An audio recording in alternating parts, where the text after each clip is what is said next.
What's up, y'all? Welcome back to another video. We just had a really hectic and eventful trade deadline.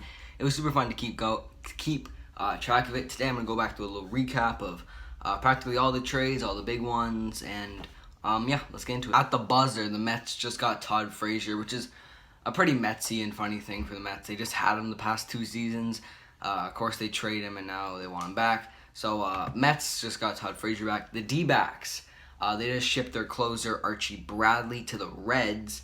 I'm not sure who is going back to the Diamondbacks, but the Diamondbacks shipped off a lot of guys at this deadline. A pretty big one happened right at like 3:45, so pretty late. The Rockies acquired Kevin Pillar. They got Kevin Pillar in cash for a player to be named later, and in 2019-2020 international slot money. Not 100% sure what that is. Pillar's having a pretty good year for the Red Sox. He had a very good year last year for the Giants. I like this pickup for the Rockies, a team that's trying to make that final wild card. The Phillies bolstered their bullpen a bit more. They added David Phelps. He's been having like an under-the-radar season, so that's a pretty good pickup for the Phillies. What else? Right, the Cubs got reliever Andrew Chafin from the Diamondbacks. Diamondbacks made 3 trades in an hour, I'm pretty sure, including the big Starling Marte one. This one is really happy. I'm really happy for me. The Marlins sent Jonathan VR to the Blue Jays. Marlins, weird. They got Starling Marte and then they got rid of VR. VR is a free agent in the offseason.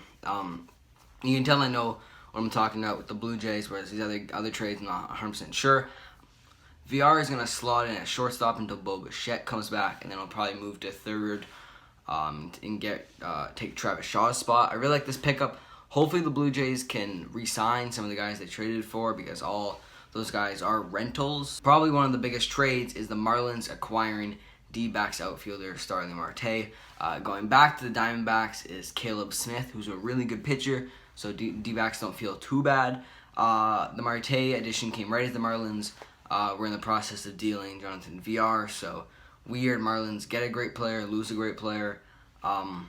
Automatically, Marte is going to fit into that Marlins lineup and be like a true, almost all-star hitter that they haven't had since they traded away all those big names, Stanton, Yelich, Ozuna.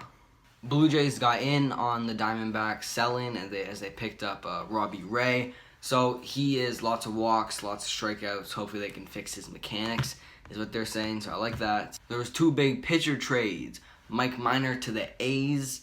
It's 2 players to be named later. So when they say the players to be named later, it's because the farm system has not, farm systems AAA, single A, not double A, have not played yet. So teams don't know who to go for. So they're kind of waiting for these guys. They can pay some more attention on who's playing well, what's looking like. So Mike Minor to the A's for 2 players to be named later.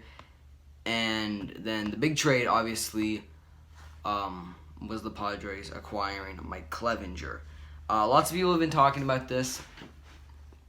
Clevinger is a great pitcher. He is an all-star pitcher if there was an all-star season this year. Although he did have the thing where he went out in Chicago. So people aren't 100% sure what to think of Clevinger and his in the locker room stuff. But he's obviously a great pitcher on the field. I really like him, even though he was kind of dumb for going out.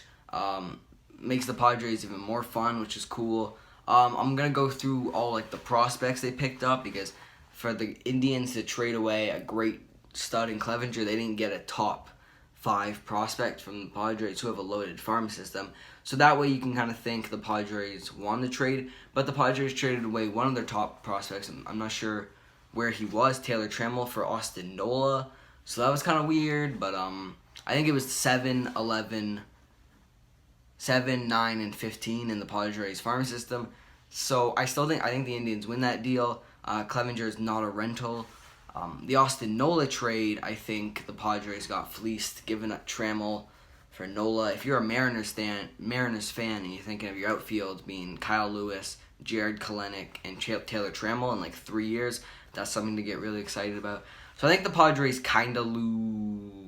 I think the Padres win the Clevinger trade and lose the Nola trade, so it works out. I missed some kind of smaller trades. Chicago Cubs got Cameron Maybin for a player to be named later. The Reds received Brian Goodwin for a player to be named later.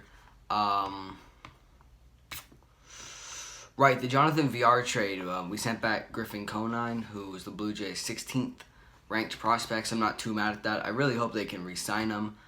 I'm just kind of looking here if there's any other trades I missed. Oh, San Diego. All right, this was yesterday. San Diego got Mitch Moreland for an outfielder, Jason Rosario and Hudson Potts. I'm not 100% sure where those guys are in the Padres Red Sox farm system.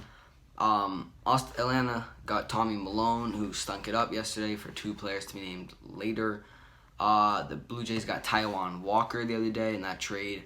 He threw 6 shutout innings. I'm sure I'm missing some trades, but none of them are too big. So if I missed a trade of your favorite team, I'm sorry. This was a little trade deadline recap. And I think that's it. I will see you guys soon. Peace.